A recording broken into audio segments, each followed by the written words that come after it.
Hello friends, आज की इस वीडियो में इम्पोर्टेंट इंडिया जीके की भारत दर्शन श्रृंखला के अंतर्गत पुदुचेरी केंद्र शासित प्रदेश के सभी इम्पोर्टेंट फैक्ट्स एवं क्वेश्चंस पर डिस्कस करेंगे और ये क्लास आगामी प्रतियोगी परीक्षाओं में आपकी सफलता के लिए बहुत उपयोगी होगी। तो चलते हैं अपने टॉपिक की तरफ। आज के इस टॉपिक में हम बात करेंगे यूनियन टेरिटरी पुदुचेरी के बारे में, यानी केंद्र शासित प्रदेश पुदुचेरी के बारे में।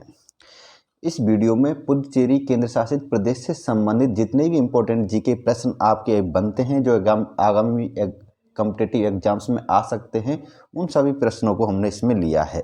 सभी प्रश्न एकदम सेलेक्टेड हैं, हिस्ट्री से संबंधित हैं, ज्योग्राफी से संबंधित है, पॉलिटी से भी संबंधित है। आगामी प्रतियोगी परीक्षा जैसे एसएससी, रेलवे और जितनी भी अदर एग्जाम्स होती हैं, उन सभी एग्जाम्स में इन प्रश्नों के आने की संभावना रहती है। तो देखते हैं आज की इस टॉपिक के बारे में। तो हम बात कर रहे हैं आज के इस टॉपिक में पुदुचेरी राज्य के बारे में। तो हम सबसे पहले जानेंगे पुदुचेरी राज्य के क्षेत्रफल के बारे में। पुदुचेरी राज्य का जो क्षेत्रफल है वो 479 वर्ग किलोमीटर है। कई कई जगह 483 वर्ग किलोमीटर मिलेगा, कई जगह 480 वर्ग किलोमीटर मिलेगा। तो लेकिन ज़्यादातर जो ऑथेंटिक बुक होती है उनमें 479 वर्ग किलोमीटर माना गया है। ठीक है, बात करें पुदुचेरी केंद्र शासित प्रदेश की राजधानी की, तो पुदुचेरी केंद्र शासित प्रदेश की राजधानी पुदुचेरी ही है। ये बात भी नोट रखना है, क्योंकि पुदुचेरी जो केंद्र शासित प्रदेश है ये 4 भौगोलिक स्थितियों में अवस्थित है, यानी 4 भौगोलिक क्षेत्रों में अवस्थित है। देखते हैं, आपको मैं बता दूं, यहाँ पे एक तो है हमारा ये वाला माहे, और एक है कराईकल, और एक है पांडिचेरी, और एक है यनाम। यानी कुल मिला के इन 4 जगहों पर स्थित है। इसके ये 4 स्थान 4 जिले के रूप में विभाजित है पुदुचेरी केंद्र शासित प्रदेश के। ठीक है, और ये चारों स्थान मिलकर यानी चारों जिले मिलकर एक केंद्र शासित प्रदेश बना दिए गए पांडिचेरी के नाम से, यानी पुदुचेरी के नाम से। इनके बारे में हम आगे डिस्कस करेंगे, पहले नॉर्मल वे में जान लेते हैं सभी जानकारियाँ। तो पुदुचेरी केंद्र शासित प्रदेश की राजधानी पुदुचेरी ही है, और पुदुचेरी केंद्र शासित प्रदेश में जो विधानसभा की सीटें हैं वो 33 हैं। कितनी हैं? 33 हैं। इन 33 सीटों में 3 सीट नॉमिनेट होती हैं और 30 सीटों पर निर्वाचन होता है। पॉइंट समझना, ये बात नोट करना इंपॉर्टेंट है। बात करें राज्यसभा सीटों की, तो पुदुचेरी केंद्र शासित प्रदेश में राज्यसभा सीट 1 है और लोकसभा सीट भी क्या है? 1 है। अब बात करते हैं नेक्स्ट अगले पॉइंट में कि पुदुचेरी राज्य का जो राजकीय पशु है वो गिलहरी है। क्या है? गिलहरी है। ये बात नोट करनी है। ये आपको दिख रही है, गिलहरी है।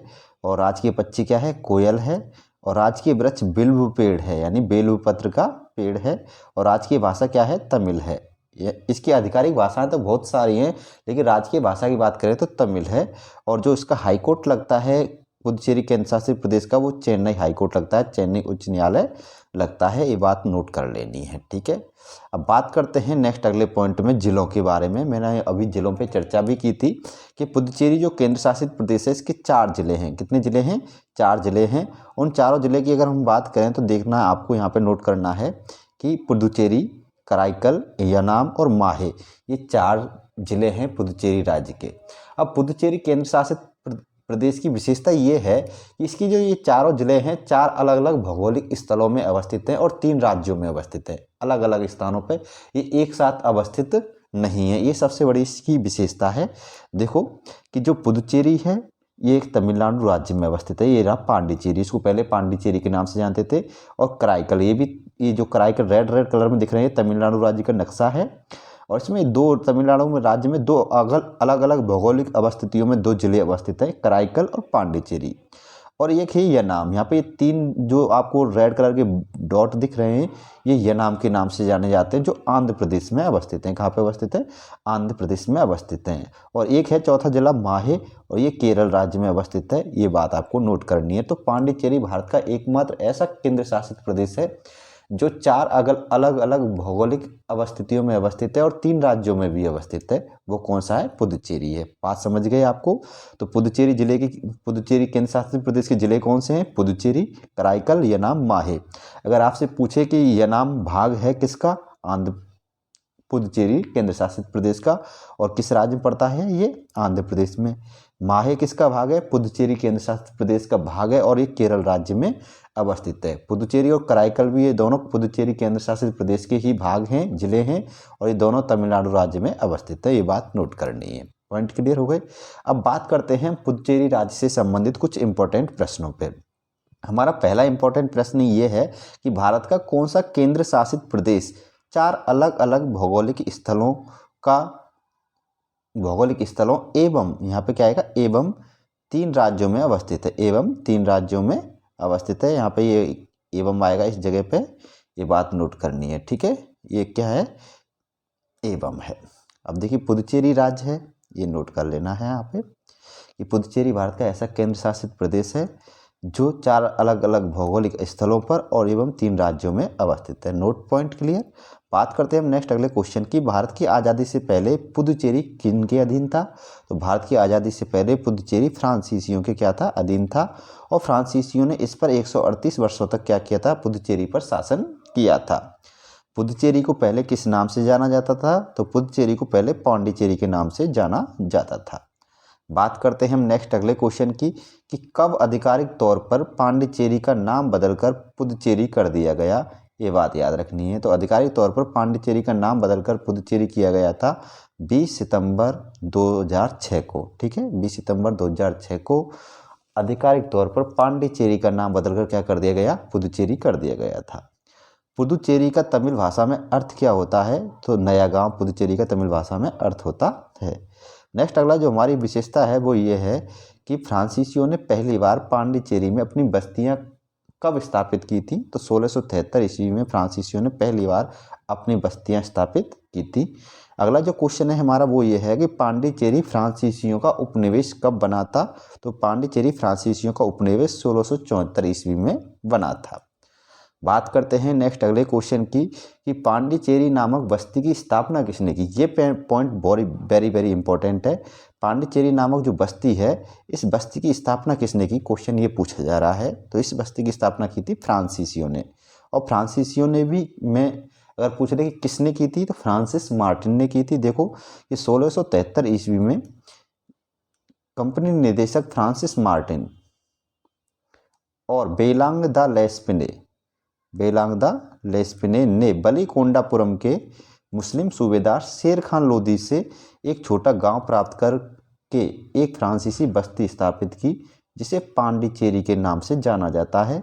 और यह बस्ती पूरी तरह किलाबंदी थी एवं 1674 ईस्वी में फ्रांसिस मार्टिन इस बस्ती का क्या हुआ, प्रमुख बना था। ये बात याद रखनी है। तो इम्पोर्टेंट बात क्या है समझने वाली कि इस पांडिचेरी नामक बस्ती की स्थापना फ्रांसीसियों ने की थी। और फ्रांसीसियों में किसने की थी, फ्रांसिस मार्टिन और बेलांग द लेस्पिने ने मिलकर की थी। और ये जो बस्ती थी, ये जमीन थी, ये किससे प्राप्त की थी? तो बलिकोंडापुरम के मुस्लिम सूबेदार हैं शेर खान लोदी से फ्रांसीसियों ने ये बस्ती प्राप्त की थी। एक छोटा सा गाँव था और इसी गाँव में उन्होंने पांडिचेरी नामक बस्ती की स्थापना की थी, ठीक है। और ये बस्ती पूरी किलाबंदी थी, ये बात भी याद रखनी है। नेक्स्ट अगला हमारा क्वेश्चन है कि पांडिचेरी में फोर्ट लुई यानी फोर्ट लुई नामक किले का निर्माण, लुई नामक एक किला है और उस किले का निर्माण किसने करवाया था? तो फ्रांसिस मार्टिन ने करवाया था, ये बात याद रखनी है। नेक्स्ट अगला क्वेश्चन है कि रिजविक की संधि किनके मध्य हुई थी? तो रिजविक की संधि हुई थी फ्रांसीसियों व डचों के मध्य हुई थी 1697 ईस्वी में, ये बात भी नोट रखनी है। अब देखो ये रिजविक संधि क्या है, इसको समझ लेना है कि पांडिचेरी को 1693 ईस्वी में डचों ने अपने आधिपत्य में ले लिया था और 5 वर्षों तक अपना शासन कायम रखा। किंतु 1697 ईस्वी में रिजविक की संधि के द्वारा डचों ने पांडिचेरी को पुनः फ्रांसीसियों को क्या कर दिया था, लौटा दिया था। बात करते हैं नेक्स्ट अगले क्वेश्चन में कि 1755 ईस्वी में पांडिचेरी की संधि किनके मध्य हुई थी? तो 1755 ईस्वी में पांडिचेरी की संधि हुई थी और ये किनके मध्य हुई थी? तो ये अंग्रेजों व फ्रांसीसियों के मध्य हुई थी और ये द्वितीय कर्नाटक युद्ध के परिणाम स्वरूप हुई थी। अगर आपसे पूछ लिया जाए कि कर्नाटक युद्ध किनके मध्य हुए थे, तो कर्नाटक युद्ध फ्रांसीसियों व अंग्रेजों के मध्य हुए थे और द्वितीय कर्नाटक युद्ध के अंतर्गत ही पांडिचेरी की संधि हुई थी 1755 ईस्वी में अंग्रेजों व फ्रांसीसियों के मध्य, ठीक है। नेक्स्ट अगला क्वेश्चन है कि पांडिचेरी का भारत में विलय कब हुआ था? तो पांडिचेरी का भारत में विलय हुआ था 1 नवंबर 1954 को, यानी 1 नवंबर 1954 को फ्रांसीसियों ने पांडिचेरी को भारत को सौंप दिया था इनफॉर्मल रूप में, ठीक है। मुंह से कह दिया अब ये भारत आपका है। और इसी डेट को क्या बनाया जाता है, पुदुचेरी स्थापना दिवस मनाया जाता है। अब 1962 में लिखित रूप में फ्रांसीसियों ने कंप्लीटली भारत को पुदुचेरी सौंप दिया। तो इसी दिन क्या है, पांडिचेरी को क्या बनाया गया, भारत का केंद्र शासित प्रदेश बनाया गया। तो क्वेश्चन बनता है कि भारत को भारत का केंद्र शासित प्रदेश कब बनाया गया था, तो 1952 में बनाया गया था। बात करता हूँ नेक्स्ट अगले क्वेश्चन की कि पांडिचेरी की 1948 से 1954 ईस्वी की मध्य राजधानी क्या रही थी, यानी 1948 से 1954 के मध्य राजधानी क्या थी, तो पांडिचेरी की राजधानी थी मद्रास चेन्नई। क्या थी, चेन्नई, यानी मद्रास, उस समय मद्रास के नाम से जानी जाती थी। अगला क्वेश्चन है हमारा कि पांडिचेरी शहर को फ्रांस के किस नगर की वास्तुकला के नमूने पर बनाया गया है। ये इंपॉर्टेंट क्वेश्चन है क्योंकि पांडिचेरी को फ्रांसीसियों ने बसाया था, और किस नगर की वास्तुकला, तो फ्रांस का एक नगर है बास्टाइड, इसकी वास्तुकला है उसी नमूने के आधार पर इस पांडिचेरी नगर को बसाया गया था फ्रांसीसियों के द्वारा।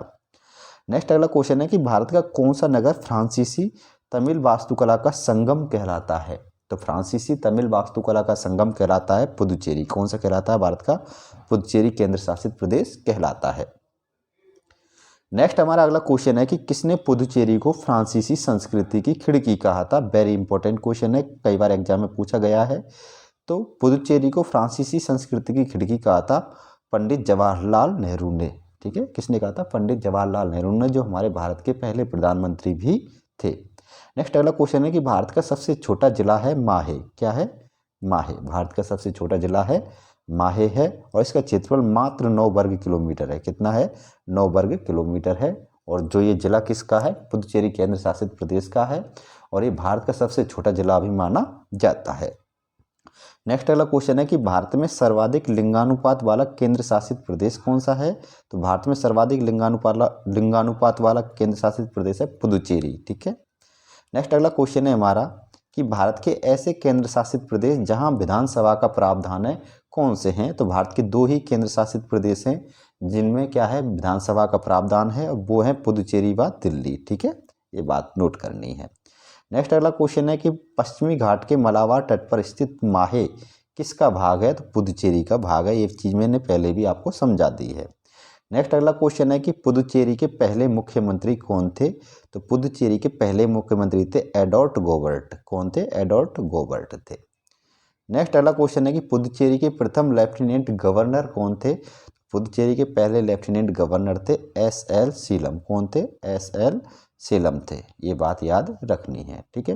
नेक्स्ट अगला क्वेश्चन है कि पांडिचेरी का लोक नृत्य कौन सा है, तो पांडिचेरी का लोक नृत्य है गराड़ी नृत्य, और ये जो नृत्य है रामायण की कथा पर आधारित है। ये बात आपको याद रखनी है। नेक्स्ट अगला क्वेश्चन है कि पांडिचेरी से किस महान ऋषि का संबंध रहा है, तो पांडिचेरी से ऋषि अगस्त्य का क्या रहा है, संबंध रहा है। और ये बहुत इंपॉर्टेंट पॉइंट है, एग्जाम में पूछा भी जाता है कि पांडिचेरी से कौन से ऋषि संबंधित है, ऋषि अगस्त्य। ये आ चुका है क्वेश्चन एक बार एग्जाम में। ठीक है, इंपॉर्टेंट है।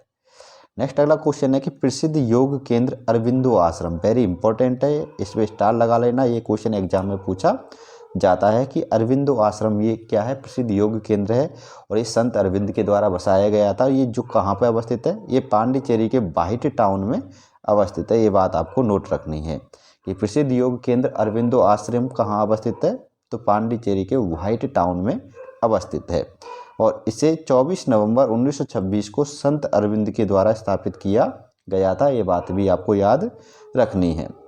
नेक्स्ट अगला क्वेश्चन है कि पांडिचेरी की आधिकारिक भाषाएं कौन सी हैं, तो पांडिचेरी की आधिकारिक भाषाएं हैं तमिल, मलयालम, तेलुगु, फ्रांसीसी आदि। ठीक है, ये बात याद रखनी है। हम बात करेंगे नेक्स्ट अगले क्वेश्चन की। हमारा अगला क्वेश्चन है कि ऑस्ट्री झील कहाँ अवस्थित है। ठीक है, तो ऑस्ट्री जो झील है ये पुदुचेरी में ही अवस्थित है। ये बात भी आपको याद रखनी है, इंपॉर्टेंट है ये क्वेश्चन कि ऑस्ट्री झील कहाँ है, पुदुचेरी में। ठीक है, अब बात करते हैं नेक्स्ट अगले क्वेश्चन की। हमारा अगला क्वेश्चन है कि जिंजी नदी किस क्षेत्र में अवस्थित है, तो जो जिंजी नदी है ये पुदुचेरी क्षेत्र में अवस्थित है। ये बात भी आपको याद रखनी है। नेक्स्ट अगला क्वेश्चन है कि भगवान श्री गणेश से संबंधित, किससे संबंधित, भगवान श्री गणेश से संबंधित मनाकुला विनयनगर मंदिर कहाँ स्थित है, मनाकुला विनयनगर मंदिर कहाँ अवस्थित है, पुदुचेरी में। नेक्स्ट अगला क्वेश्चन है कि पुदुचेरी का सबसे प्रसिद्ध व प्रमुख बीच कौन सा है, बीच का मतलब समुद्री तट कौन सा है, तो पैराडाइज बीच पुदुचेरी का सबसे प्रमुख एंड प्रसिद्ध क्या है, बीच है। नेक्स्ट अगला क्वेश्चन है कि ऑरोविले एक यूनिवर्सल टाउन किसके द्वारा स्थापित किया गया था, तो और कब किया गया था? तो ऑरोविले एक यूनिवर्सल टाउन है और ये 1968 में अरबिंदो की शिष्या मिर्रा अल्फासा के द्वारा स्थापित किया गया था। बात करता हूँ नेक्स्ट अगले क्वेश्चन की कि राजनिवास पांडिचेरी के प्रमुख पर्यटन स्थलों में से एक है और किस नाम से जाना जाता है? तो जो राजविलास है ये पांडिचेरी के एक पर्यटन स्थल है उनमें से एक माना जाता है और इससे किस नाम से जाना जाता है? इसे पालिश डू सरकार के नाम से जाना जाता है और ये लेफ्टिनेंट गवर्नर का क्या है, निवास स्थल भी है। ये बात भी नोट करनी है आपको। नेक्स्ट अगला क्वेश्चन है हमारा कि पुदुचेरी में स्थित गोकिलम्बल त्रिकुमेश्वर मंदिर किस देव को समर्पित है? तो जो पुदुचेरी का गोकिलम्बल त्रिकुमेश्वर मंदिर है ये भगवान शिव को समर्पित है। नेक्स्ट अगला क्वेश्चन है कि फ्रेंच वॉर मेमोरियल स्थित है? तो फ्रेंच वॉर मेमोरियल गोवर्ट एवेन्यू में अवस्थित है जो पुदुचेरी के अंतर्गत आता है। तो ये थे हमारे पुदुचेरी राज्य से संबंधित सभी इंपॉर्टेंट फैक्ट्स। वीडियो अच्छी लगी हो तो वीडियो को लाइक एंड शेयर अवश्य करना है और आप हमारे चैनल पर नए ही जुड़े हो तो चैनल को सब्सक्राइब कर लेना ऐसी ही वीडियो देखने के लिए। फिर मिलेंगे आपसे नेक्स्ट अगली वीडियो में, तब तक के लिए अलविदा, बाय बाय, गुड बाय।